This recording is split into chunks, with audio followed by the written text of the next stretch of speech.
भारत में शिव और शक्ति की आराधना की सनातन परंपरा चली आ रही है।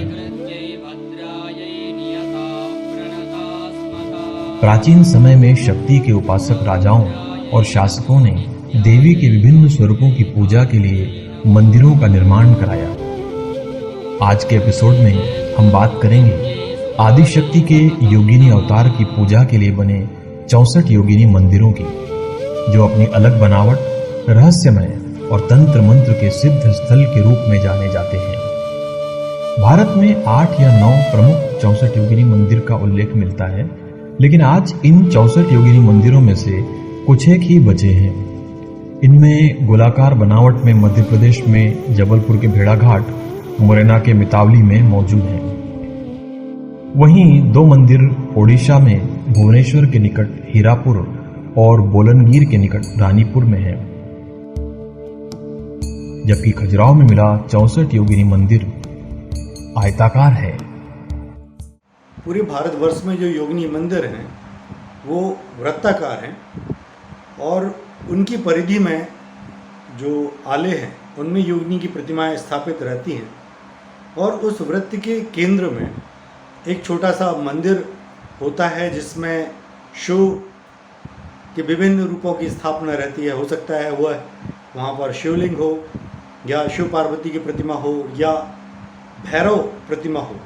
विशेष तौर पे यह स्थान भैरव का होता है योगिनी कल्ट में, परंतु खजुराहो का जो मंदिर है वह अपनी वास्तु में बहुत ही अलग है। यह आयताकार है और स्थानीय कणाश में या ग्रेनाइट पत्थर से बना हुआ है और इसके मध्य में कोई भी मंदिर का या कोई भी किसी स्ट्रक्चर का एविडेंस या सबूत, साक्ष्य प्राप्त नहीं होता है, जिससे अंदाज लगता है कि हो सकता है इसमें शिव की जो प्रतिमा रही हो वो मुख्य आले में रही हो। और यह आयताकार होने के कारण इसमें प्रवेश द्वार जो है वह उत्तर की ओर है। आमतौर पर हिंदू मंदिर वर्गाकार होते हैं और इनका विन्यास रेखीय होता है। अधिकतर मंदिरों में स्थापित देवता का मुख पूर्व दिशा की ओर होता है, जबकि दूसरी ओर गोलाकार योगिनी मंदिरों में देवियों का मुंह केंद्र में बने मंदिर की ओर होता है। गोलाकार इन संरचनाओं का मुख्य प्रवेश द्वार पूर्व की ओर ही है। मंदिरों की आम पहचान गुंबद या विमान इनमें नहीं है। वास्तव में इन मंदिरों की छत ही नहीं है। केंद्र में बने मंदिर की बनावट और मूर्तियां भी एक दूसरी जगह से भिन्न है। आज इन्हीं मंदिरों के बारे में हम आपको बताने जा रहे हैं। योगिनी वो मातृशक्तियां हैं जो योग माया या विद्या से युक्त होती हैं। योगिनियों को आदि शक्ति माता पार्वती की सखियां माना जाता है, जो देवासुर संग्राम में मां काली की सहायिका के रूप में अवतरित हुई थी। ये सभी तंत्र और योग विद्या से संपन्न होती हैं। अलौकिक शक्तियों से संपन्न ये देवियां 64 योगिनी के नाम से जानी जाती हैं, जो अपने गुणों और स्वभाव से भिन्न भिन्न रूप धारण करती है।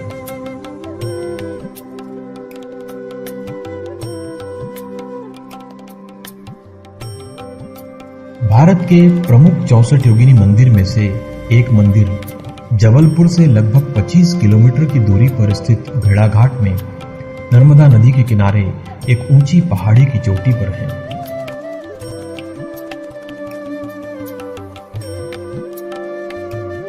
चौसठ योगिनी मंदिर जबलपुर का निर्माण 10वीं शताब्दी ईस्वी में कलचुरी राजवंश द्वारा किया गया था। इस मंदिर तक जाने के लिए सीढ़ियां बनी हुई हैं। चढ़ाई कर ऊपर जाने पर मंदिर के चारों तरफ की पहाड़ी में बहुत सारे पेड़ पौधे लगे हुए हैं। इनमें सबसे अधिक आपको बेल के पेड़ देखने को मिल जाते हैं।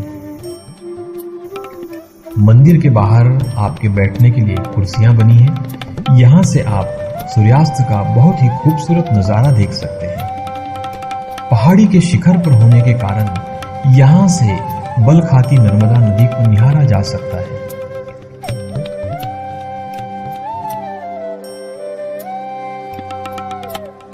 चौसठ योगिनी मंदिर गोलाकार बना हुआ है और इसके गोलाकार में बाहर की तरफ घूमने के लिए एक दायरा भी बनाया गया है, जिसमें आप घूम सकते हैं और चारों तरफ पहाड़ियों को भी देख सकते हैं। साथ ही यहाँ मंदिर के बाहर वर्षा जल को संचित करने के लिए एक बड़ा भूमिगत भंडारण स्थान बनाया गया था। इस मंदिर में 64 योगिनियों के साथ 81 तीर्थ हैं।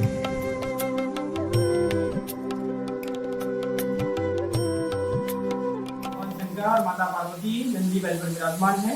भगवान शंकर के शिव विवाह के समय का रूप है। यहाँ सब जगह आपको शिवलिंगम में ज्योतिर्लिंगम में दर्शन देते हैं भोले बाबा। यहाँ नंदी बैल पर विराजमान है। उनके बारात के समय का रूप है यहाँ, जो आपको और कहीं नहीं मिलता।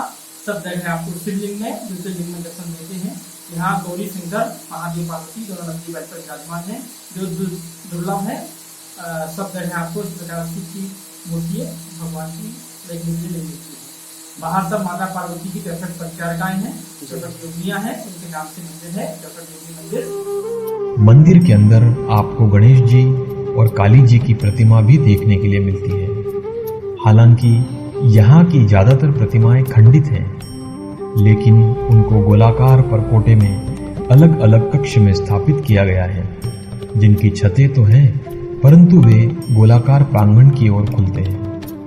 यहाँ के 64 योगिनी मंदिर के केंद्र में भगवान शिव और उनकी पत्नी देवी पार्वती नंदी बैल की सवारी करते हुए देखने को मिलेंगे। माना जाता है कि इसे योगिनियों के साथ मूल मंदिर की तुलना में बाद में बनाया गया था।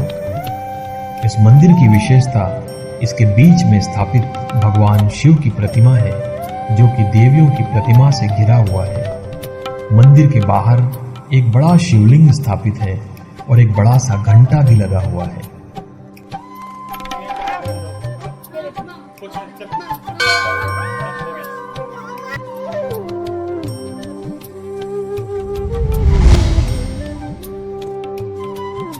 मध्य प्रदेश में दूसरा 64 योगिनी मंदिर मुरैना जिले में मितावली गांव में है। लगभग 100 फीट ऊंची पहाड़ी के ऊपर खड़ा है। शानदार वास्तुकला और बेहद खूबसूरती से बनाए गए इस मंदिर तक पहुंचने के लिए करीब 200 सीढ़ियां चढ़नी होती है। इसके बाद 64 योगिनी मंदिर तक पहुंचा जा सकता है। यह मंदिर 170 फीट की त्रिज्या के साथ आकार में गोलाकार है और इसके आंतरिक भाग के भीतर 64 छोटे कक्ष हैं। यह मंदिर 101 खंभों पर टिका हुआ है। इसे 100 महादेव मंदिर भी कहा जाता है, क्योंकि यहाँ हर कक्ष में एक शिवलिंग स्थापित है। माना जाता है कि पहले हर कमरे में शिवलिंग के साथ देवी योगिनी की मूर्ति साथ थी। मंदिर के केंद्र में स्थित मंदिर भी गोलाकार है। 1323 ईस्वी पूर्व के एक शिलालेख के अनुसार यह मंदिर कच्छप राजा देवपाल ने बनाया था। मुख्य केंद्रीय मंदिर में स्लैब के आवरण है। यहाँ से वर्षा जल को एक बड़े भूमिगत भंडारण में संचित करने के लिए छेद है। माना जाता है कि मौजूदा संसद भवन की बनावट के पीछे यह मंदिर प्रेरणा स्रोत था। यह मंदिर तंत्र मंत्र, ज्योतिष और गणित की शिक्षा प्रदान करने का स्थान था।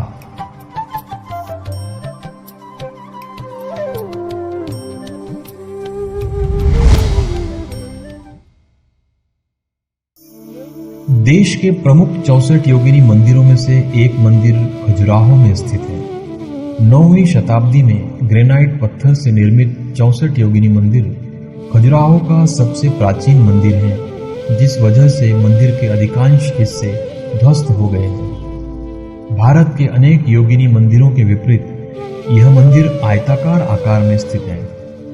इसका विन्यास उत्तर पूर्व से दक्षिण पश्चिम की ओर है। यह मंदिर 18 फुट जगती पर आयताकार निर्मित है। इसमें बहुत सी कोठरियां या कक्ष बने हुए हैं। खजुराहो का जो मंदिर है वह अपनी वास्तु में बहुत ही अलग है। यह आयताकार है और स्थानीय कणाश्म या ग्रेनाइट पत्थर से बना हुआ है, और इसके मध्य में कोई भी मंदिर का या कोई भी किसी स्ट्रक्चर का एविडेंस या सबूत साक्ष्य प्राप्त नहीं होता है। प्रत्येक कोठरी 2.5 फुट चौड़ी और 4 फुट लंबी है। इनका प्रवेश द्वार 32 इंच ऊंचा और 16 इंच चौड़ा है। हर कोठरी के ऊपर छोटे छोटे कोण स्तूपाकार शिखर हैं। शिखर का निचला भाग चैत्य गवाक्षों के समान त्रिभुजाकार है। यह मंदिर 64 योगिनी को समर्पित है, जो देवी मां के रूप है। सबसे पूर्ववर्ती 9th सेंचुरी का मंदिर कहलाता है, और इसके जो आले हैं उनमें किसी तरह की कार्विंग नहीं है, एकदम प्लेन है। और ऊपर का जो शिखर भाग है वो शिखर शैली का है, जो बहुत कुछ पिरामिडिकल स्ट्रक्चर में है। उसके ऊपर भी कलश रहे होंगे, और जो आमलिकाएँ हैं, अम्लसारिकाएँ, उनकी स्थापना रही होगी, जो कालांतर में गिर गए हैं। परंतु अगर आप मुख्य आलों के पीछे की ओर देखें तो कुछ अवशेष प्राप्त होते हैं, जिससे अंदाजा लगता है कि इनका आकार प्रकार छोटे दिवाले की तरह रहा होगा। इस मंदिर का डिजाइन साधारण और बिना किसी सजावट के है। इसकी दीवारों पर खजुराहो के मंदिरों की तरह नक्काशी नहीं दिखाई देती। इस मंदिर में 67 तीर्थ हैं, जिनमें से 64 में योगिनियों की मूर्तियां स्थापित थी। एक बड़ा मंदिर महिषासुर मर्दिनी के रूप में देवी दुर्गा को समर्पित है। बाकी मंदिर मैत्रिका ब्राह्मणी और महेश्वरी के लिए है।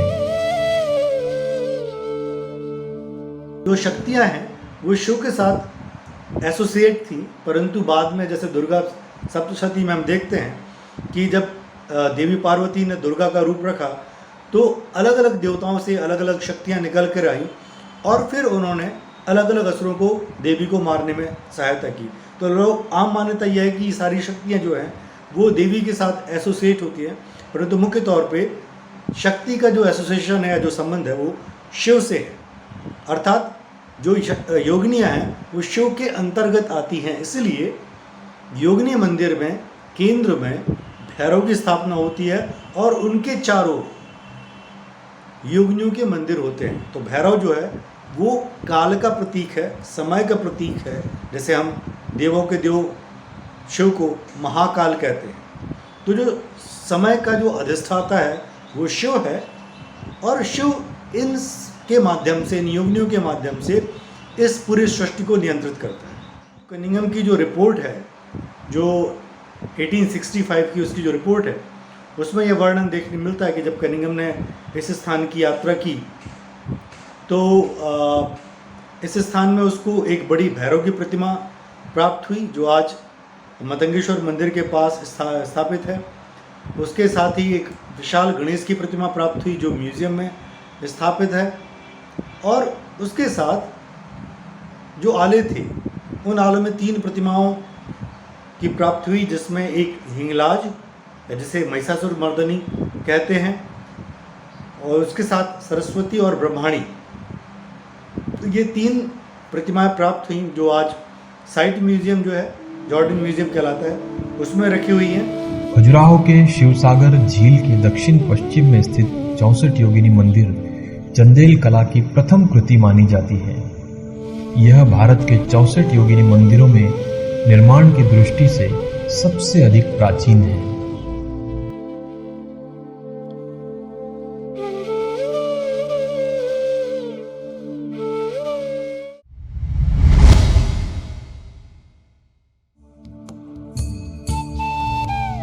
ओडिशा में हीरापुर में एक 64 योगिनी मंदिर है।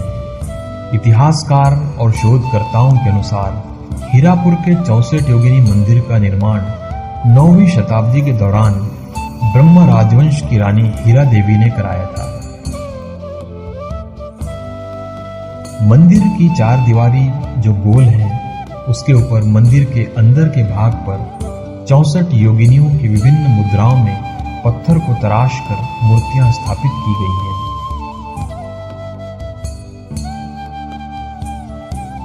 हीरापुर में योगिनी प्रतिमाओं में देवियों को विभिन्न दशाओं में प्रदर्शित किया गया है। कुछ नृत्य कर रही है, कुछ धनुष बाण से शिकार कर रही है, कुछ संगीत वादन कर रही है, कुछ रक्तपान कर रही है। अधिकतर ने खूब आभूषण पहने हैं और उनके केश भी सुंदर सज्जित है। हीरापुर में केंद्रीय संरचना एक मंडप जैसी है जो आकाश की ओर खुली है। इसकी 4 दीवारों पर 4 भैरवों तथा 4 योगिनियों की प्रतिमाएं हैं।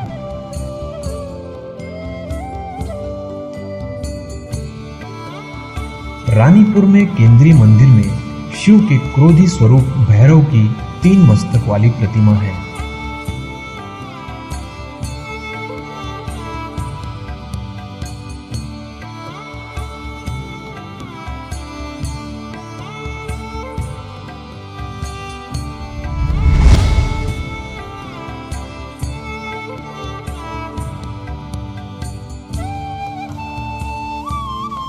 ओडिशा के बलांगीर जिले में स्थित 64 योगिनी मंदिर को रानीपुर झारल मंदिर या सोमा तीर्थ के नाम से भी जाना जाता है।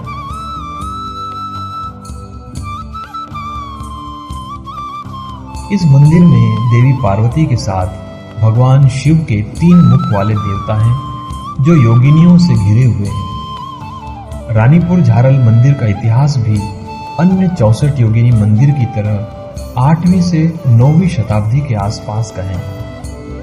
मंदिर से मिले शिलालेखों के अनुसार माना जाता है कि रानीपुर झारल मंदिर का निर्माण 9वीं शताब्दी में सोमवंशी केशरी राजाओं के शासनकाल में किया गया था। इस मंदिर को 15वीं शताब्दी में मुस्लिम आक्रमणकारियों ने ध्वस्त कर दिया था, जिसका बाद में फिर से जीर्णोद्धार कराया गया है। तो अगर आप इन जगहों पर घूमने जाएं तो इन 64 योगिनी मंदिरों में जरूर जाएं, जो आपको एक अलग अनुभूति देगी। आपको हमारा ये वीडियो कैसा लगा कमेंट कर जरूर बताइएगा। अगर आपके आसपास भी कोई ऐतिहासिक धरोहर प्राचीन मंदिर हैं तो हमें उसके इतिहास और स्थिति से जुड़ी जानकारी कमेंट बॉक्स में साझा करिए। हमारी कोशिश है हम ऐसे ही ऐतिहासिक स्थलों की जानकारी लोगों तक पहुंचाएं जिनके बारे में लोग कम जानते हैं, लेकिन वह काफ़ी अनूठी और विशेष हैं।